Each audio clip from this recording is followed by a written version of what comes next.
Good evening, everybody. Happy full moon to you all. Today's date is the 12th of November and the time is 6:20 here in the UK, so I'm a bit dark. I don't have very bright lighting in my living room, being the Scorpio being that I am. I like to have everything dark and mysterious, these things, so hopefully you can see me okay. So yes, indeedy, full moon week. But first of all, the one that we missed for yesterday, because obviously I've been very busy, so I wasn't able to do my video yesterday for you. So yesterday we had Mercury making a cazimi with the Sun. So even though Mercury is travelling backwards, it went across the Sun briefly and allowed itself to be enhanced by it. So when you have a cazimi, the planet involved with it takes on some of the energy of the Sun. And so even though Mercury's travelling backwards at the moment and is not in his full power, it certainly has a bit of light there and illumination. So if you found yourself thinking yesterday, aha, that's the one that's got it, then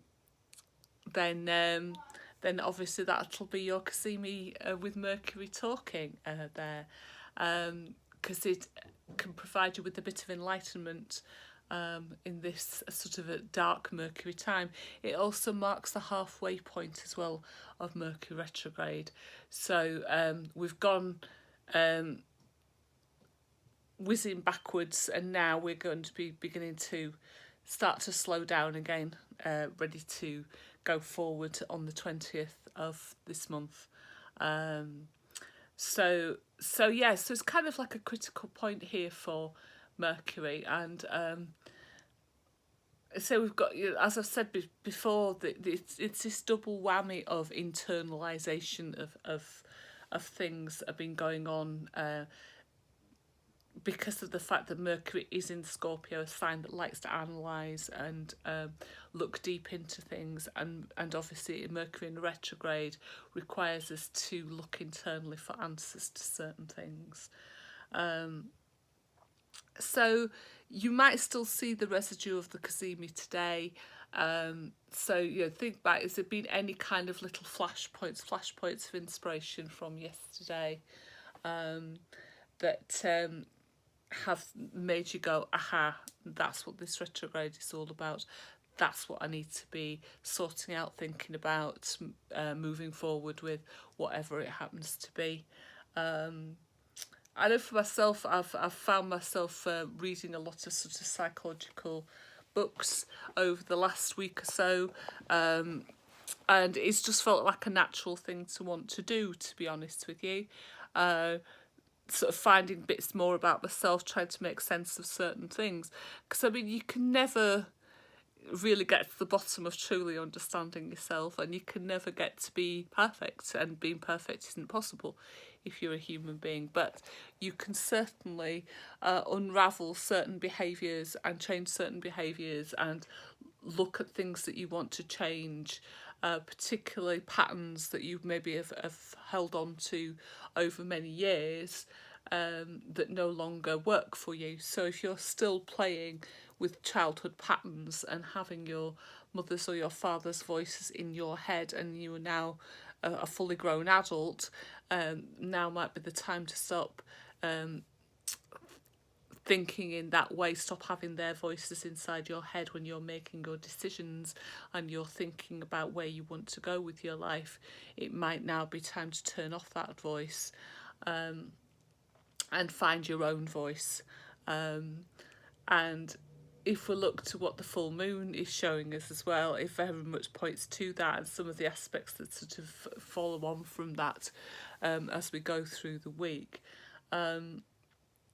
From my own perspective, I found myself last night watching the lovely, wonderful artist that is Lizzo, who is a true Taurus queen, and I thought that was very zeitgeist like, in terms of the energy that she was bringing forth, and um, a space for that energy to be around yesterday was just wonderful.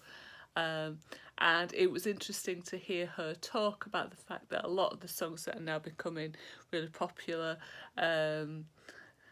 she actually wrote several years ago, and her themes and her messages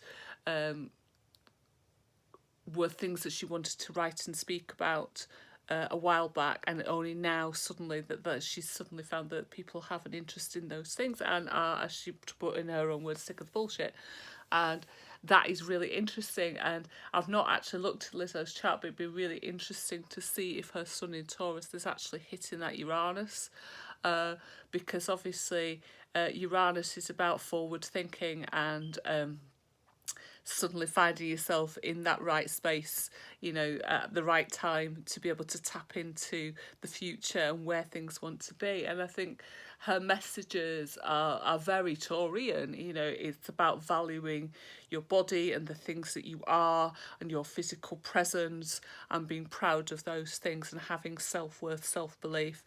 And it not mattering what you look, you know, what sort of size you are, what you look in terms of your complexion, your colour you are, it whether you're tall, whether you're old, whether you know, whatever it happens to be, everybody has value. And I think that those messages, I think, are really resonating at the moment. And you know, if you look at a lot of the body positivity ideas that spring forth, I mean, there's to me a scream Uranus in Taurus. Because, you know, say this whole idea about there only being one sort of body and one way of looking, and people are now sort of looking to dispel those myths of, you know, what is beauty, what is beautiful, and for people to appreciate who they are and stop looking to these ridiculous ideals of beauty which aren't really there, because a lot of these things are airbrushed. You know, there are people, you know, who are having masses of surgery, or you know, having people to make them up to make them look a certain way and photographed in a certain way that, you know, anybody could not, nobody can achieve those things in real life. And even the people who are having those photographs taken don't look like that in real life. You know, they require stylists and photographers to photograph them in certain light. So, you know, the damage that has done, particularly to our young people, is tremendous. And, you know, you've only got to look at the fact that, you know, that so many young girls are feeling that pressure, and even going to the extremes of harming themselves as a result of that. I mean, you know, there's anorexia and bulimia have been around for years, self-harm's been around for years, but you know, the sheer proliferation of these things now, due to the damage that social media is doing to them. And there was something on the radio this morning which was talking about, you know, the numbers of young people, particularly young girls, who are being targeted by their peers for the way in which they look. And they interviewed one girl who was saying that she daren't even walk into the canteen because she knew that she would get heckled about the way that she looked, which is absolutely horrifying. You know, it's like nobody has the right to treat somebody in that way. And you know, to have all your value, particularly as a woman, based solely on your looks, it just seems very, very old-fashioned now for that to be the case. And the fact that, you know, girls are doing it to each other is incredibly sad. You know, when we should be supporting each other as females and not fighting amongst each other. So yes, there goes my little Taurus rants on what it is to be beautiful, and having those things in mind during this time of a full moon. So the full moon itself is pretty much untouched by any hard aspects. So it's quite a pure, lovely moon in Taurus, and obviously the moon is exalted in Taurus, so you know, that adds to it. So what can we do to celebrate this beautiful moon that is with us this evening? Well, I would say it's about, say, whatever you can see, touch, taste, smell. It's about your five senses. Um, and if you want a ritual for yourself this evening, prepare yourself some really nice food, the things that you like, that bring you, that is beautiful and comforting to you. Um, Draw yourself a bath with beautiful oils in, and enjoy languishing in that. Taurus vibe is all about the languishing. Um, some may call it lazy, others languishing. But tonight is a night for languishing, I think. Is having those nice fabrics against your skin. It's about things that smell beautiful. Setting a really lovely candle in your living room or your bedroom space, just to provide you with that beautiful scent. And if you choose very Venusian scents, ylang ylang and rose, or very sensual, beautiful smells that can pervade your environment, that would be a lovely tourist thing to do. Enjoy it's about pleasure, whatever brings you pleasure, whether that be being with somebody else or just by being by yourself with beautiful things, putting beautiful music on. Taurus rules singing amongst other things.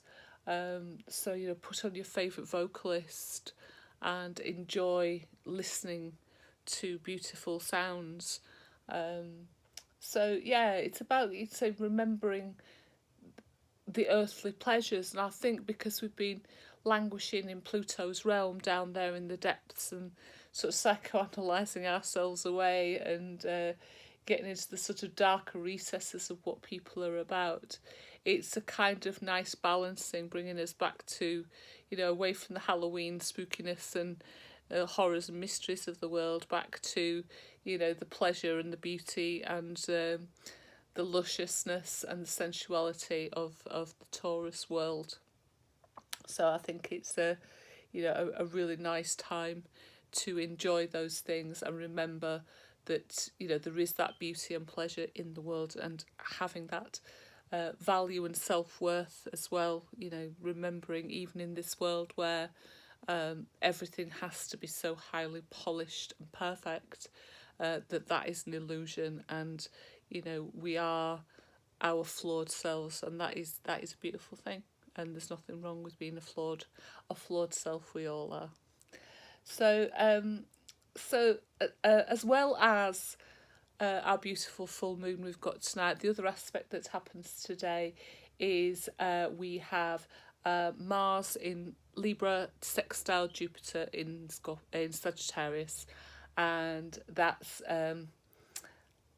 another really lovely energizing aspect to add to our full moon energy. And it's about the spirit of adventure and planning for further adventures while we are still having our last little bit of Jupiter. So if you can bring a bit of adventurousness and dreams of faraway lands into your life, or even just to plan for those things for the future, for next year, when they can be made manifest by a bit of Saturnian hard work, order and discipline. But yes, the idea is to dream big and just to take pleasure in something that's fun. And I always think of being outdoors, and maybe not the weather here in the UK, well, not particularly in my part of the world. You can't really sort of go to the seaside or anything like that, but wherever you can find your little bit of adventurousness, whether home or abroad, that would be a good thing. And following off from that, on Wednesday, tomorrow, you have got the Sun and Mercury making aspects to both Saturn and Pluto. So whatever dreams you were dreaming tonight or are going to be dreaming tonight, this would be the chance tomorrow to kind of ring the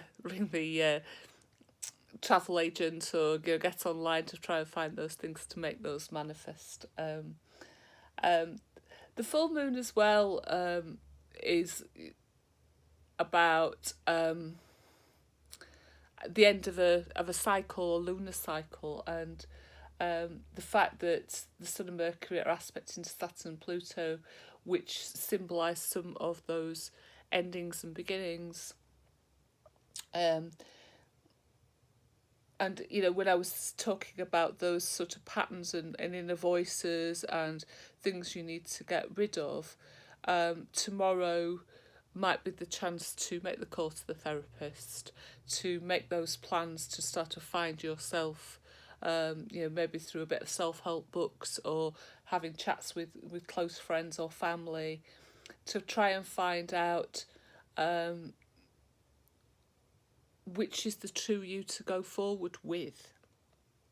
And, you know, when you were getting in touch with yourself, or are going to be getting in touch with yourself tonight, with that Taurus vibe of, you know, who am I and what am I worth and where do I belong, tomorrow will be the call to, well, now I know where I'd like to be and the things that I love and the things that I enjoy and the pleasure that I can get.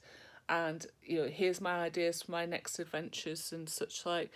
Well, where is the disconnect with the reality that I have now, and what can I do to change that? And as we come on to Thursday, we do have the Jupiter square Neptune aspect. So make sure I get that right. No, Venus square Neptune. Tell a lie. I slapped wrist, not a girl. And that to me is about, say, the disconnect and sometimes a feeling of disillusion. I think any square to Neptune can bring that kind of disillusion idea with it, and particularly with Venus. It's the kind of the connections that you want to make and the connections that you have with people are not quite sitting right. And so this again follows that kind of idea of who do you really want in your life? Who are the people who can bring you joy and pleasure? And who are the ones that maybe you have become disillusioned with? Relationships that you become disillusioned with. And in my reading that I have been doing, one of the books I've been listening to, because I've been listening to them as I've been travelling, was a book by Brené Brown, and she was talking about trust and the idea of the marble jar. And she tells a story about how her daughter had a really bad day at school, and she told some of her friends a secret, something that she didn't want to be known by other people, only to find that they had then told the secret to everybody, and you know, which had caused her great distress. And as a result of that, she was, I don't want to trust anybody again, which is an understandable response to such an incident. And her mum, Brené Brown, said to her about this idea about the marble jars and people, you know, it isn't just a matter of I trust you, I don't trust you. Is people build trust over time and they add marbles into the jar, so little things that will then mean that you can trust them. And then if somebody does something that questions that trust, marbles are then taken out. And I think that this is very much in line with the Venus square Neptune idea of, you know, have you got people in your life for whom you're removing far many more marbles than you're putting in? And, you know, is it about time you either sought to redress the balance with those people, if you do want to keep them in your life, or has it got to the point where that marble jar is now empty and you are left with just the jar and nothing more than that? And if that is the case, well, it's hurtful and it is a dreadful thing to get to that point in a relationship with somebody, and we've all had those relationships. I know that I certainly have. And it is horrible to get to that point where, you know, you really want that marble jar to be full, but there you are stuck with an empty jar and with nothing in it. And you have given them all your marbles to put in their jar, but they have not reciprocated that. And So one of the things on Thursday, if you want to sort of get into Mercury Scorpio mode, is be thinking about, well, where are those people in life who are my marble jar people, the people who constantly fill that marble jar and who give me trust and who I can rely on and are constantly topping up my faith in them and my belief in them and our relationship. Where are those people who have removed marbles from my jar, or say you've been left with an empty jar, and that maybe you should think about either having serious words with that person about what can do to salvage a relationship, or be thinking about, is this now time to go? Um, so either case scenario. I know those people might not be romantic relationships. These could be members of your family. These could be friends that you've got. And I think it is particularly true with members of your family that you're more likely with them to end up with the empty jar situation, because you're more likely to give family the benefit of the doubt than you are, say, with a friend. But that you still get to that point. So no matter how much, they are family to you, how far do you have to go before you say enough and no more with them? And one of the things about Pluto, and I say about the Mercury and Scorpio and the aspects between Sun and Pluto and Mercury and Pluto and Saturn as well, the Lord of Karma, is that a lot of the patterns that we have are not just a one generation thing. The patterns these deep seated patterns that we have, that behaviors that go through generations, and have all the relationships been where the power balance has been strictly one way. In your parents, have you seen imbalances of power whereby one person is just left with that empty marble jar and the other person is just taken over and over again? Are those memories of trust being broken through dreadful things such as abuse, or through addiction or neglect? What is it in your life that you have put up with and need to say enough and no more? I'm going to break that pattern. One of the things to look at, and I think this is a really good activity to do when you're learning astrology, or even if you're just a lifelong student of astrology, is to look at the place where Pluto is in your chart, as that can be the place where you as an individual may break the family karma in whatever area that might be. You might be the one to go, right, with me, that stops now, and I'm going to break that. So, if you've had a family where everybody's always been divorced, relationships have never been successful, and you've got, say, Pluto in the 7th, you might be the one that transforms that situation by the transformation of relationships, looking at relationships in a new way, and therefore breaking that kind of family curse or cycle. So yeah, an interesting one to have a look at is that, and as I say, Saturn is the Lord of Karma as well. So if you do your duty in the area of life that where Saturn lives, again you have the potential to break past hurts, past experiences. I mean, I think with Saturn, it does tend to be a little bit more personal. So, how you've responded to family sagas, family stories, family experiences. Whereas Pluto is far more intergenerational, because it's with it being a collective planet rather than a personal one. So an interesting week, I think, overall. It's a week for celebrating. It's celebrating who you are and what you value. It's about, setting out your little flag for where you want to be in terms of your adventures for the future. And it is also about looking deep, looking at the past, looking at family, looking at history, and where you would like things to change and where you need to redress the balance, and how is the state of your marble jars with your friends. Are they full? Are they half full? Do they need replenishing? You know, in terms of your friends, are you making sure that you are putting in for them too? Which is an equally important thing.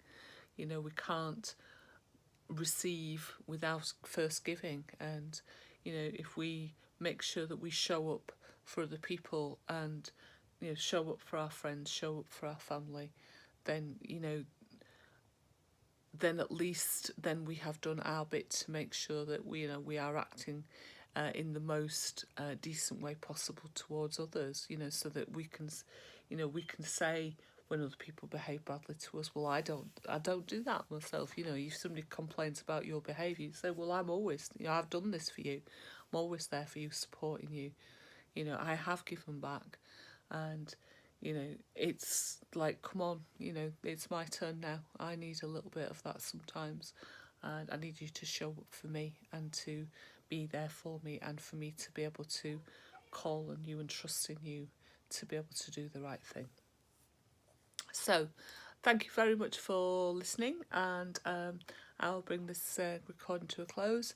Enjoy your full moon, enjoy your lovely rituals, enjoy your special meals tonight, enjoy your time with your loved ones, enjoy listening to your music, and have fun on this full moon. Take care. Bye bye.